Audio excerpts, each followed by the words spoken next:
In the time when darkness and chaos ruled the world, the youngest son of the Titans, Cronus and Rhea, Zeus, came into being. His birth was shrouded in secrecy and fear, for Cronus, terrified by the prophecy that one of his children would overthrow his power, devoured each newborn as soon as they came into the world. But Rhea, the mother of Zeus, could not allow her son to share the same fate. On the night Zeus was born, she secretly fled the palace and hid on the island of Crete, among the green forests and sacred caves that would later become legendary. There, nymphs and magical creatures nursed the infant with the milk of the goat Amalthea, while the Curetes, armed with shields, clashed their weapons and danced, drowning out his cries so Cronus would not hear. When Zeus grew older, he mastered his strength and patiently awaited the hour of truth. And when the time came, he forced Cronus to regurgitate all his swallowed children, Hera, Poseidon, Hades, Demeter, and Hestia. Together, they rose against the Titans, who had kept the world in terror for ages. The war, known as the Titanomachy, lasted 10 long years. The earth trembled, the mountains collapsed, and lightning, for the first time forged by Zeus, struck down the enemies. When the Titans were finally defeated and imprisoned in Tartarus, Zeus became the supreme ruler of Olympus, the arbiter of the fates of gods and mortals, the lord of the sky and thunder. But Zeus's reign was far from tranquil. He established order among the gods. He gave the sea to Poseidon, the underworld to Hades, and kept the sky for himself. His throne gleamed with gold and clouds, and in his hands he held the lightning bolt, the symbol of authority and power. Yet even as the mightiest of gods, Zeus was not free from passion. His heart was often drawn to mortal women, and each union gave rise to new heroes, demigods, and legends. Thus Perseus was born from Danae, Heracles from Alcmene, and many other heroes left their mark upon history as the children of Zeus, endowed with both divine strength and human destiny. However, the private life of Zeus was full of storms. Hera, his wife and sister, was consumed by jealousy toward his mortal and divine lovers. Their marriage was filled with intrigues, hidden resentments, and open quarrels. Yet it was precisely through this struggle that great tales were born. Hera sent trials to Heracles, strengthening his courage and wisdom. She became the patroness of marriage and motherhood, and every act of her vengeance carried a lesson for gods and mortals alike. Zeus intervened in the lives of humans, not only through his offspring. He was a judge, punishing injustice and rewarding valor. He decided who would become a king and who would fall. He could summon a storm when a mortal's pride reached too high, or grant mercy when humility and bravery shone through. His lightning, when it flashed across the sky, signified not only wrath, but also warning, a reminder that law and power exist above all living beings.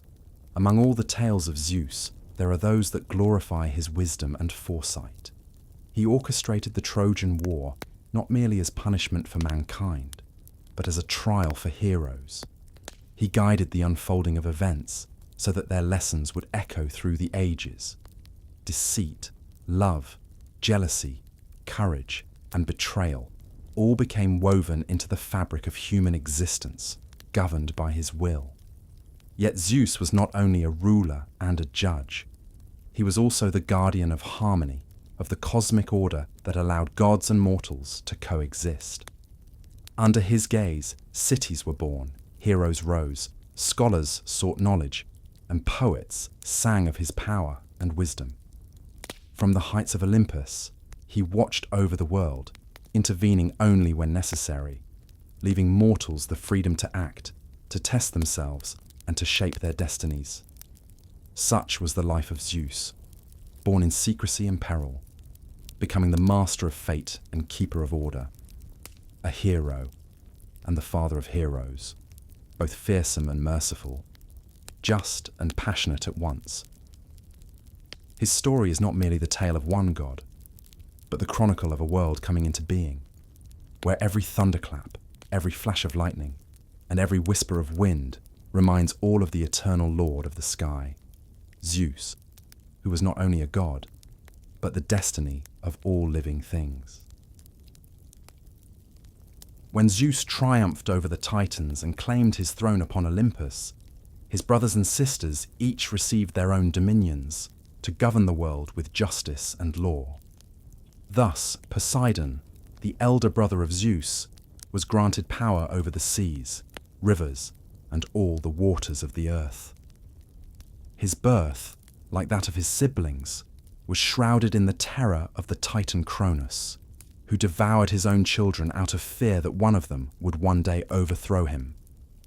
But just as she had saved Zeus, Rhea spared Poseidon's life, hiding him away in a secret refuge where the strength and spirit of the future Lord of the Seas grew among forests, caves, and the whispering sound of flowing waters.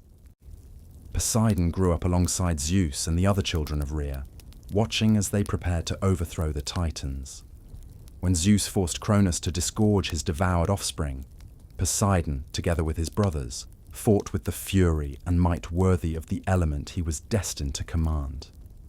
His trident, forged for him by the mighty powers of Olympus, became both his weapon and his symbol of authority. With it, he could raise or calm the seas, summon earthquakes and tempests, cause islands to vanish or rise from the depths. And every movement of his hand shaped the world of the living and the realm of the waters alike. Life on Olympus was different for Poseidon than for Zeus. He seldom remained upon the mountain's peak. His palaces and temples lay beneath the waves, amid coral and sea foam, where the light of the sun reached only in shimmering fragments. There his subjects, sea nymphs, tritons, and oceanic creatures, served him, building a domain of might and beauty. Yet whenever Poseidon ascended to Olympus, he brought with him the salt of the sea, the sound of crashing waves, and the scent of storms. His presence reminded the gods that nature's power dwelt not only in the heavens and on the earth, but also in the immeasurable depths below. Poseidon was mighty and unyielding. He loved order, but his wrath was unpredictable. The seas he sent upon mortal shores were reminders that even the strongest of men must show reverence to the elements. When Odysseus blinded his son, the Cyclops Polyphemus, Poseidon unleashed his vengeance, turning the hero's journey home into a torment of storms and monsters. Yet he also blessed those who honored the sea and obeyed its laws, granting them calm voyages and bountiful waters rich with fish. Poseidon did not remain distant from the fates of heroes. He took part in the Trojan War, inspiring warriors to acts of courage and destruction, turning rivers to defend or to devastate cities, and intervening in battles with storms and floods. But alongside destruction, he also brought creation, forming islands, springs, and underwater caves where pearls and corals grew.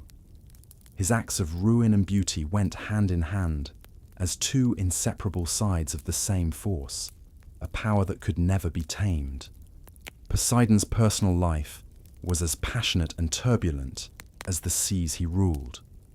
He was the protector of marine creatures, but often fell in love with mortal women, leaving behind children who became demigods, sea kings, and heroes who walked the earth carrying fragments of his divine might.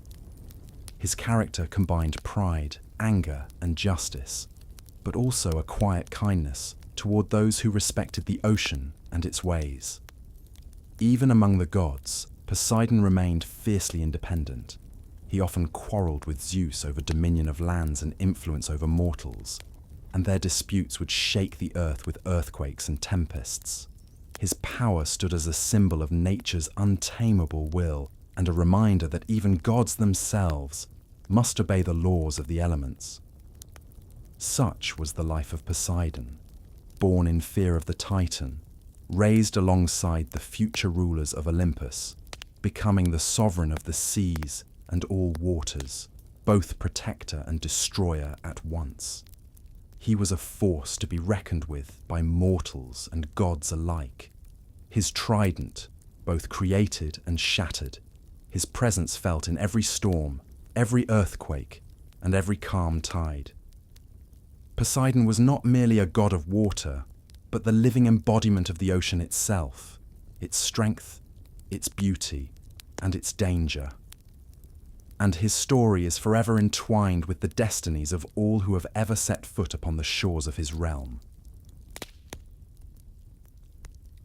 When Zeus and his brothers divided the world, the eldest brother Hades, rarely seen on Olympus, was granted dominion over the underworld.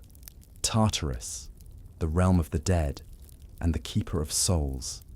His birth, like that of the other children of the Titans Cronus and Rhea, was shrouded in fear and secrecy. Cronus devoured his children, but thanks to their mother Rhea, Hades, like his brothers, was saved. From the hidden depths of a secret cave, his childhood passed in silence and contemplation, far from the light of the sun and the clouds of Olympus. When the time came to overthrow the Titans, Hades fought alongside his brothers. His strength revealed itself not in fire or lightning, but in depth and steadfastness. He ruled over a realm that seemed dead, but was full of another kind of life. The souls of the departed, the shades of heroes, and the Titans imprisoned in Tartarus. After victory, he was granted the right to govern this world, establishing order and justice for those who had left earthly life behind. The kingdom of Hades was stern and cold, yet just. In its vast underground halls reigned silence and shadow, broken only by the flickering light of torches reflected in the marble that adorned his palaces. By his side was Persephone, his wife, and the daughter of Demeter, who shared her time between the underworld and the earth. Her departure and return marked the cycle of the seasons, the joy of spring and summer, the sorrow of autumn and winter. Hades seldom ascended to Olympus, but when he did, his presence was felt immediately. The wind would fall still, the air would grow heavy, and even Zeus's brightest lightning lost its brilliance beside his quiet gravity. He was a stern judge, free of envy and pity, yet guided by a profound sense of justice. It was he who decided who would descend to Tartarus, who would find peace in the Elysian fields, and who would wander as a restless shade. Though Hades was seen as dark and distant, he had his place in mortal tales. He abducted Persephone to make her his queen, and that act turned the world of men upside down. Demeter, in her grief, left the earth barren, and thus winter and famine came into being. This became a lesson that even the gods of darkness could shape the fate of the living. Through Persephone, Hades was indirectly bound to the stories of heroes and the events of the mortal world, always in the shadows, yet never without power. Hades possessed great powers, which he wielded with restraint but unshakable confidence. He could command the rivers of the underworld, inspire fear or peace in the souls of the dead, summon spirits, granting them rest or punishment. His throne was as unmoving as the earth itself, and the strength of his realm was eternal. Despite the gloom and chill, Hades was a necessary force in the cosmos. Without him, there could be no order on earth or Olympus. He was the guardian of the boundary between life and death, the teacher of inevitability, that every mortal and every hero must one day face their end. His stories may not have been as dazzling as Zeus's exploits or Aphrodite's passions, yet through his presence, mortals understood the value of life, of justice, and of order. Such was the life of Hades, born amid the fear of a Titan, raised in silence and shadow, destined to rule the realm of the dead. He remained apart from earthly passions and Olympian quarrels, yet his shadow lay across both gods and mortals. Hades was the essential reminder that the world is not only joy and glory, but also justice, order, and the inescapable end that comes for all. Hera, the great queen of Olympus, was born as the daughter of the Titans Cronus and Rhea. Her birth took place in a time of fragile peace, when Rhea, seeking to save her children from Cronus, who devoured his offspring, carefully hid and protected the younger ones. Hera came into the world as a symbol of power, marriage, and sacred devotion, endowed from birth with beauty and majesty that immediately set her apart from all others. Even in childhood, her nature combined pride and severity, the ability to love deeply, and the capacity for fierce vengeance. When Zeus freed his brothers and sisters and overthrew the Titans, Hera took her place among the gods. She became not only Zeus's sister, but also his wife, joining the might of the sky's ruler with the wisdom and authority of a queen. Their marriage was filled with passion, but also with trials. It quickly became clear that Hera's love was not gentle. It was proud, demanding, and unyielding. She could ennoble life, blessing families and marriages, yet she could also punish those who dared to challenge her proud heart. Hera was deeply involved in the affairs of both Olympus and mortals. She watched over unions, marriages, and childbirth, protecting rulers and mothers alike, but jealousy was her constant companion. Her wrath, often directed towards Zeus's lovers and their children, brought great suffering and forged destinies. It was Hera who sent 2 serpents to kill the infant Heracles in his cradle, though her plan was thwarted by the child's divine strength. Her vengeance shaped the paths of heroes. Every trial she sent upon mortals became a story of endurance and glory, later told for generations. Hera wielded power over the earth, animals, and fertility. She could bless the harvest, safeguard domestic creatures, and aid women in childbirth. Yet she remained a stern judge of both human and divine affairs, reminding all that law and sacred order must be upheld. Her actions, though often veiled in anger, carried deeper meaning. Each act was guided by a sense of justice and cosmic balance. On Olympus, Hera embodied the dignity of a queen. Her palace shone like a marble temple among the clouds, and no one dared question her authority. She could stir storms in the hearts of the gods, quarrel with Zeus himself, yet always maintained a balance between passion and order. Her wisdom and severity made her indispensable among the immortals, for she taught that love and power alike demanded responsibility. Hera's presence among mortals was as powerful as on Olympus. She punished those who defied her husband, such as Helen and Leto, but she also protected those who respected the sanctity of marriage and family. Her influence could be felt in every aspect of life on earth, in the fertility of the fields, in wars and peace, in birth and death. All bore traces of her will and observation. Such was the life of Hera, born of Titans, made the wife of the supreme god, crowned as Queen of Olympus, and revered as the patroness of marriage and family. Her story is not only one of jealousy and pride, but also of power, wisdom, and justice. She remained mighty even when Zeus pursued his passions and meddled in mortal fates, for her strength lay not only in fury, but in care, in sacred order, and in the eternal pride that made her irreplaceable among the gods. Demeter, the great goddess of fertility and the earth, was born as the daughter of the Titans Cronus and Rhea, sister to Zeus, Hera, Poseidon, and Hades.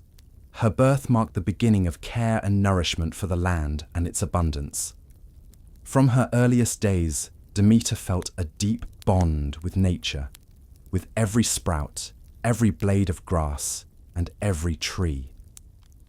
She understood that human life depended on the harvest, on the fertility of the soil, and on the favor of the gods towards the earth. when Zeus and his brothers overthrew the Titans, Demeter took her place on Olympus, but her heart always remained tied to the earth. She was not a warrior like Poseidon or Ares, yet her power was no less great. She could grant life, fertility, and abundance, or she could strip the world of harvests and bring famine upon humankind. Wherever she stepped, whether appearing as a goddess or disguised as a nymph, plants would sprout, trees would bloom, and the golden grain that fed humanity would rise from the soil. But Demeter's fate was bound to tragedy. Her daughter Persephone was born as a symbol of beauty and future strength, and Demeter loved her beyond measure. One day, while Persephone was gathering flowers in a meadow, the earth suddenly split open, and from the depths of the underworld emerged Hades. He seized the maiden and carried her away to make her his queen. Stricken with grief, Demeter left Olympus and wandered the earth, refusing to bless the fields. The world grew cold, trees withered, fields lay barren, and humankind suffered under hunger and despair. Seeing that both mortals and gods were perishing, Zeus was forced to intervene. He proposed a compromise. Persephone would spend part of the year with her mother upon the earth and part with her husband in the underworld. Thus were born the seasons, spring and summer, the time of joy, fertility, and growth, when Demeter and her daughter were reunited, autumn and winter, the time of sorrow and stillness, when Persephone dwelled below and Demeter mourned, withholding the earth's bounty. This myth became not only an explanation of the cycle of the seasons, but also a lesson about the power of maternal love, justice, and the eternal rhythm of nature. Demeter took an active role in the lives of mortals. She taught humankind how to till the soil, sow grain, and reap the harvest. Through her wisdom were established the first sacred rites and festivals devoted to fertility, such as the Great Mysteries, where people offered prayers and thanks for bread and the bounty of the fields. Her power was not expressed through destruction, but through the gift of life and abundance. Yet her wrath was terrible. When she withdrew her blessing, no mortal could stand against the famine that followed. Demeter was not merely an earthly goddess. She was the embodiment of care, motherhood, and the natural cycles of life and death. She never abandoned her duty, even when Zeus ruled the fates of gods and men from Olympus, for she knew that human life depended upon her will.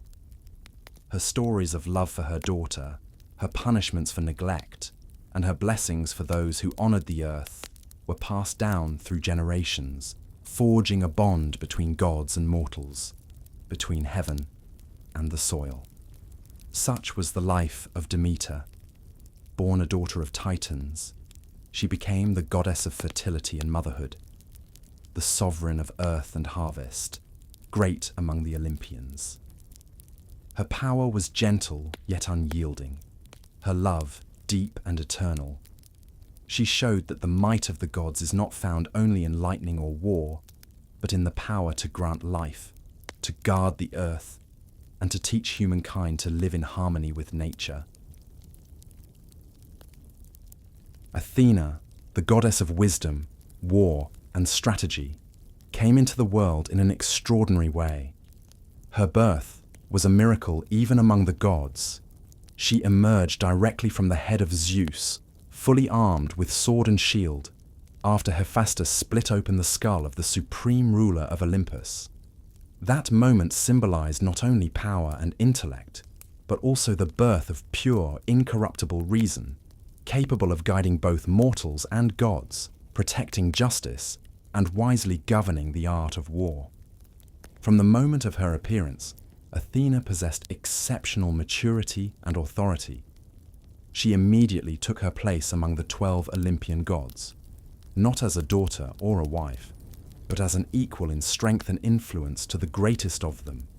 Her palaces on Olympus shone with wisdom and light, and her eyes reflected the knowledge of all that happened on earth and in the heavens. Athena was never ruled by passion, like Zeus, nor by jealousy, like Hera. Her strength manifested through reason, strategy, and justice. She guided heroes, helped humans create laws and cities, and inspired invention and craftsmanship. She aided Odysseus in his journey home after the Trojan War, guiding him through every trial and opening his path through dangers and monsters. To Perseus, she granted wisdom and the weapons needed to defeat Medusa. Her actions on Earth were also tied to punishment for pride and injustice. Arachne, a mortal weaver who dared to challenge Athena, was turned into a spider. Not out of cruelty, but as a lesson. Skill and art are precious, but they must not be used against the gods or to defy divine order. Thus, Athena taught that wisdom requires humility and knowledge demands responsibility. Athena also played a vital role in politics and the protection of cities. She became the patroness of Athens, the city that bears her name, granting its people safety and prosperity. She taught them craftsmanship, strategy, law, and culture. People built temples and altars in her honor, offering gratitude for her wisdom, her strategies, and her guidance in times of war. Though she took part in battles, Athena was never a warrior out of anger or vengeance. Her warfare was intelligent, strategic, aimed at protecting justice and preventing chaos. She showed that strength without reason is destructive, and wisdom without strength is powerless. Such was the life of Athena, born from the mind of Zeus, mature and mighty from the very beginning, endowed with both power and strategy, wisdom and justice. She became a symbol of intellect and order among the gods, a mentor to heroes and mortals, a creator of cities, and a guardian of knowledge. Her story reveals that true power lies not only in muscle or authority, but in wisdom, courage, and the ability to lead the world toward harmony. Apollo, son of Zeus and Leto, was born on the small island of Delos, hidden among the sea waves, at a time when his mother was seeking refuge from Hera's wrath. His birth was marked by miracles. The earth bloomed around him, the stars shone brighter, and the air filled with music, as though nature itself rejoiced at the coming of the god. He was born a twin, alongside his sister Artemis, the future goddess of the moon and the hunt, and together they became symbols of light and harmony, of balance between strength and beauty. From early childhood, Apollo displayed extraordinary talents. His voice could enchant and soothe, and his music could govern the emotions of both mortals and gods. Ever at his side was the lyre, his sacred instrument, whose melodies could heal or inspire. He embodied light, knowledge, and harmony. His very presence brought confidence and hope, for the sun he commanded illuminated paths, dispelled darkness, and gave life to the earth. Apollo was not only a musician, but also a prophet. His temple at Delphi, where he delivered prophecies to mortals, became a center of wisdom and destiny. People came to him seeking counsel, and the god, through the Pythia, gave answers that blended truth with warning. He observed mortals and their deeds, guiding them toward harmony and teaching them law and order. As the god of light and health, Apollo also held power over disease and healing. He could bring plague and sickness upon humankind, but he could also cure and grant long life. His power was dual in nature. It showed that light and darkness, health and illness are inseparable, and that mortals must live in reverence toward the gods and nature. Apollo took part in the stories of many heroes. He helped Aeneas, Diana, Perseus, and others, guiding their actions and teaching them wisdom and strategy. He was a mentor, a teacher, an inspirer. In the Trojan War, he supported Troy, sending plagues upon its enemies and offering counsel that could change the course of battle. Yet, alongside his wisdom and kindness, Apollo possessed pride, capable of leading to punishment. He punished Cassandra by giving her the gift of prophecy, but cursing her so that no one would believe her words. showing that a gift without humility can become a burden. He pursued those who insulted him or violated sacred laws, and each act of vengeance served as a lesson for both mortals and gods. Such was the life of Apollo, born on Delos as the son of Zeus and Leto, a light among gods and men, a prophet, musician, protector, and judge. His story is one of harmony and radiance, music and knowledge, strength and wisdom. He taught humankind reverence for the divine, for the laws of nature and destiny, showing that light can warm, but also demands responsibility. Artemis, daughter of Zeus and Leto, was born on the same island of Delos as her twin brother Apollo. From the moment of her birth, she embodied the wild expanses of nature, freedom, and independence. Her arrival was accompanied by the whisper of the wind in the forests, the murmur of streams, and the first glimmers of the moon in the night sky. Her mother Leto hid her from the wrath of Hera, and this nurtured in Artemis a love for secrecy, for the hidden corners of the earth, for forests and untamed nature. From childhood, Artemis displayed strength and determination. She swore to remain a virgin, rejecting marriage and the passions that filled Olympus. Her independence became a symbol of freedom and power, while her mastery of the hunt symbolized skill, endurance, and harmony with nature. She ruled over the moon, commanding its light, and could influence the events of the night, protecting or punishing those who disrespected the forests or harmed animals. In the lives of mortals, Artemis revealed herself as the goddess of the hunt, the forests, and wild creatures, as well as the protector of women, especially young girls and mothers. She ensured that no one violated the sacred laws of nature. Her bow and arrows were instruments of justice and defense, and her appearance among people inspired both awe and reverence. Artemis played a key role in the myths of heroes and mortals. She aided those who respected nature, protected the innocent, but could be ruthless in punishing carelessness or arrogance. The legend of Niobe, a mortal mother who dared to boast that she had more children than Leto, shows her wrath. Artemis, together with Apollo, took the lives of Niobe's children, showing that mortal pride never goes unpunished before the gods. Her bond with Apollo, her twin brother, was special. Together, they represented the balance of light and night, knowledge and mystery, protection and justice. Apollo was light and music. Artemis was night and wild nature. Their powers intertwined, creating harmony on earth and among humankind. Artemis rarely showed gentleness in the eyes of mortals. Her love was expressed through protection and justice rather than tenderness. She taught that strength and freedom demand responsibility, that respect for nature and the laws of the gods is the foundation of harmony. Her legends were passed down through generations, showing that true strength lies not in anger or domination, but in the ability to guard and to protect. Such was the life of Artemis, born on Delos as the daughter of Leto and Zeus, twin sister of Apollo, goddess of the hunt, the moon, and chastity.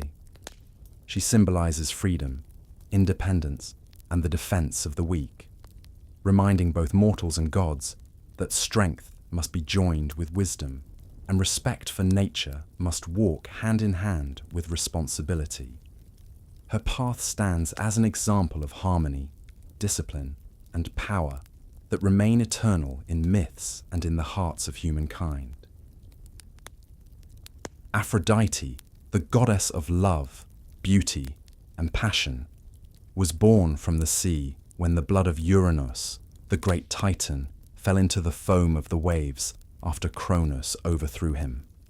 From that sea foam, shimmering under the sunlight, Aphrodite rose, clothed in radiance and enchantment, her hair flowing like golden rays upon the water, her eyes reflecting mystery and an irresistible power capable of captivating anyone who met her gaze. Her birth was a miracle, unbound by the usual order of the gods. She appeared to the world as the embodiment of natural beauty and passion, a force capable of changing hearts and destinies. From the very moment of her appearance, Aphrodite displayed power equal to that of any Olympian god. Her presence inspired both love and fear. Her smile could reconcile quarreling gods, and her gaze could sow passion and unrest among mortals.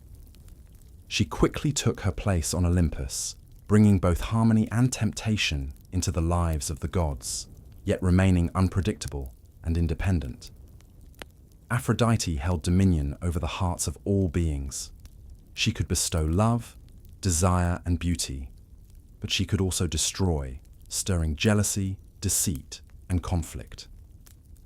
Thus, her interventions in the fates of mortals and gods often became the beginnings of great stories and tragedies.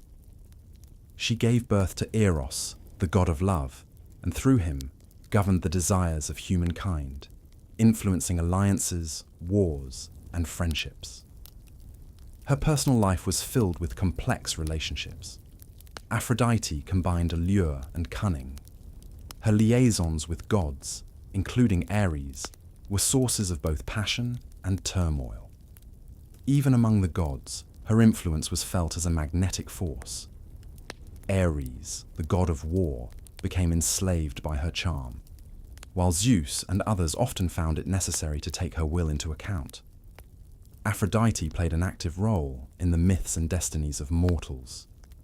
She helped heroes find love, as she did with Paris and Helen, but she could also bring passion and destruction, as in the tale of Psyche, where love and trials intertwined to form a legend, teaching patience and the strength of the heart. She served as a bridge between gods and mortals, showing that emotions, desire, and love are powers as mighty as Zeus's lightning or Poseidon's trident. Despite her beauty and charm, Aphrodite was far from defenseless. She knew how to manipulate, to shape destinies, to protect her devotees, and to punish those who dared insult her or disregard the laws of love. Her power was dual in nature.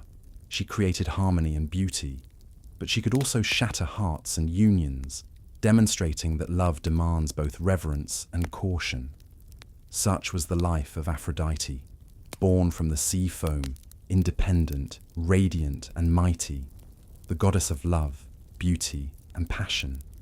She influenced both mortals and gods, weaving tales of joy, desire, and tragedy.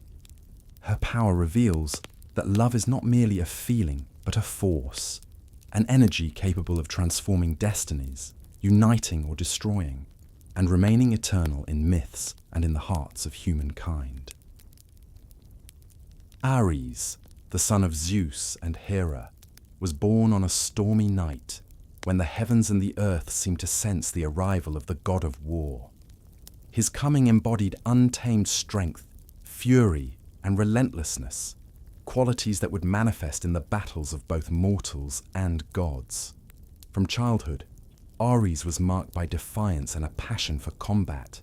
He never avoided conflict and always sought to be at the heart of battle, where both glory and fear were born. When the Olympian gods took their places after the Titanomachy, Ares immediately stood out among them. He did not concern himself with wisdom, like Athena, nor did he command nature like Poseidon. His power was direct and destructive, the very embodiment of war itself. He carried a sword and wore armor, his steps accompanied by the roar of conflict and the cries of battle, his eyes burning with the fire of combat.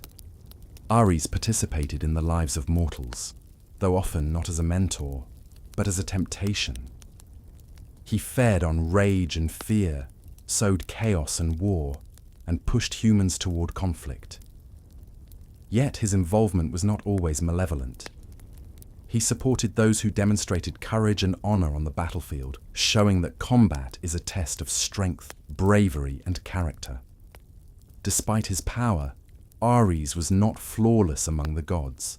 He frequently clashed with Athena, the goddess of wise war. Her strategy and reason opposed his passion and fierce fury. These conflicts between Ares and Athena highlighted the difference between brute force and calculated tactics, between destruction and protection. Their stories inspired both heroes and mortals, teaching that victory requires not only strength, but also intellect. Ares also had complex relationships with other gods. His passion for Aphrodite sparked numerous intrigues on Olympus, showing that even the god of war is subject to desire and emotion. In these relationships, Ares' dual nature was evident. He could be a source of chaos and destruction, yet also a symbol of the strength necessary for protection and justice. The tales of Ares among mortals are filled with bloodshed and heroism. He supported warriors in the Trojan War, participating in battles and guiding their courage and fury. His presence on the battlefield represented a test of character. Those who fought with honor earned his favor. Those who were cruel and reckless faced his punishment. Such was the life of Ares, born as the son of Zeus and Hera, the embodiment of war, passion, and power. He destroyed and inspired, sowed chaos, and cultivated heroes. His stories show that war is not merely violence, but a trial of courage, strength of spirit, and justice. Ares remains in myth as a god who teaches respect for the might and danger of battle, understanding the price of fury and the power of martial valor, leaving a mark upon the earth and in the hearts of mortals. Hephaestus, the son of Zeus and Hera, was born in an unusual way among the Olympian gods. From the moment of his birth, he was different from the others. His body was imperfect, and many on Olympus considered him weak. Yet within this imperfection lay a power not immediately visible, a power of creativity, craftsmanship, and genius. Hephaestus became the god of blacksmithing, fire, and crafts, the one who forged weapons, armor, and wonders admired by both gods and mortals. Hephaestus spent his childhood surrounded by fire and metal. His mother, Hera, often cared for him, though she worried about his uniqueness. Later, when he matured, his skill manifested in full strength. He created palaces on Olympus, forges, a throne for Zeus, armor for heroes and gods, and powerful implements such as Zeus's lightning bolts and Poseidon's trident. Each of his creations was perfect, combining beauty, strength, and uniqueness, demonstrating that genius arises where others see weakness. Hephaestus had complex relationships with the other gods. He was considered less attractive, and he endured humiliation. Yet his skill and talent gave him a power that no one else possessed. His bond with Aphrodite became legendary. She, the goddess of beauty and love, became his wife. Although their relationship was full of intrigue, passion, and trials, this union showed that even imperfection can coexist with beauty, and that intelligence and creativity can win hearts. Hephaestus also played a role in the lives of mortals and heroes. He crafted weapons, armor, and magical objects for them, aiding in the accomplishment of great feats. His artistry was a manifestation of order and harmony. Every tool he made was not merely an instrument of war, but a work of art, a symbol of strength, wisdom, and skill. Despite his unassuming appearance, Hephaestus remained powerful among the gods. He could control fire and metals, create wonders, and defend Olympus from enemies. Even Zeus could not do without his mastery, for the god's blacksmith forged weapons that shaped the fates of wars and heroes. Such was the life of Hephaestus, born with physical weakness but endowed with genius and talent, the god of blacksmithing and crafts, creator of wonders for gods and mortals. His story shows that true power lies not in muscles or beauty, but in skill, perseverance, and the ability to create. He proved that even among the greatest gods, his talent made him indispensable, a timeless symbol of creative strength and craftsmanship genius. Hermes, the son of Zeus and Maia, one of the Pleiades, was born in a cave on Mount Cyllene, hidden from the eyes of mortals and gods. From the moment of his birth, he displayed extraordinary cleverness and agility. Barely born, he already demonstrated cunning and resourcefulness. According to legend, on the very same day he stole a herd of cattle from Apollo, hiding the tracks, proving that his intellect and dexterity surpassed anything Olympus had ever seen. This first act embodied the spirit of Hermes, the god of travel, commerce, cunning, thievery, and agility, the patron of both mortals and gods. From early childhood, Hermes possessed the gift of speech, inventiveness, and diplomacy. He learned to find a way out of any situation, avoid punishment, and help others solve difficult problems. His ability to understand people and anticipate their actions made him a mediator between gods and mortals, as well as the messenger of Olympus, carrying out the orders of Zeus. Hermes was indispensable among the Olympian gods. He created harmony and order through connection and communication. His winged sandals allowed him to move swiftly between worlds. He guided souls of the deceased to the underworld, delivered messages from gods to humans, and assisted heroes in their journeys and trials. His obedience to Zeus was combined with independence and cunning, allowing him often to resolve situations without the use of force. Hermes also served as the patron of trade, travelers, and shepherds. He taught humans honest commerce, ingenuity, and resourcefulness, while also warning of the dangers of deceit and greed. His influence extended to all aspects of life where intelligence, speed, dexterity, and inventiveness were required. The stories of Hermes are full of adventure and cleverness.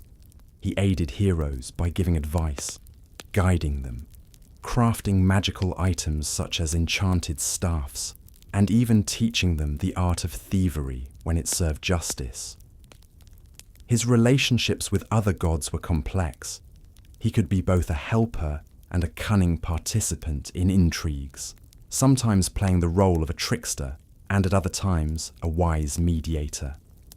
Such was the life of Hermes, born as the son of Zeus and Maia, gifted with cunning, agility, and intelligence, the god of travel, commerce, and communication. His presence connected worlds, united mortals and gods, and showed that strength does not always lie in muscles or destruction, but in cleverness, ingenuity, and the ability to find a way in any situation.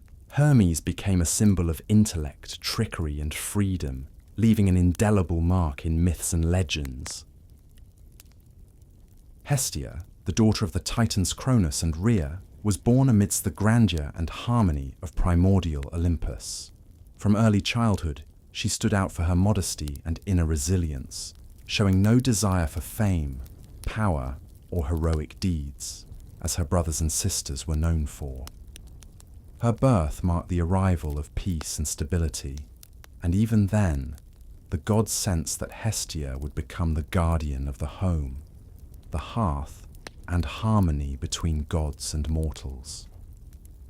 When Zeus and the other gods took their places on Olympus, Hestia chose the path of tranquility.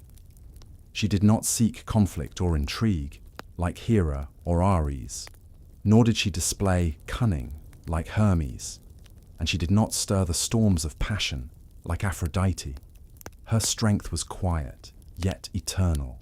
She presided over the hearth of Olympus, a symbol of warmth, family, domestic comfort, and sacred fire. Every time the Greeks lit a hearth in their homes, they felt her presence and blessing, understanding that through warmth and order in the home, harmony and peace in the world are formed. Hestia played a special role among mortals. She was the protector of the family hearth, domestic well-being, and the rites of hospitality. Her presence in the home symbolized the protection of family, support for loved ones, and the preservation of traditions.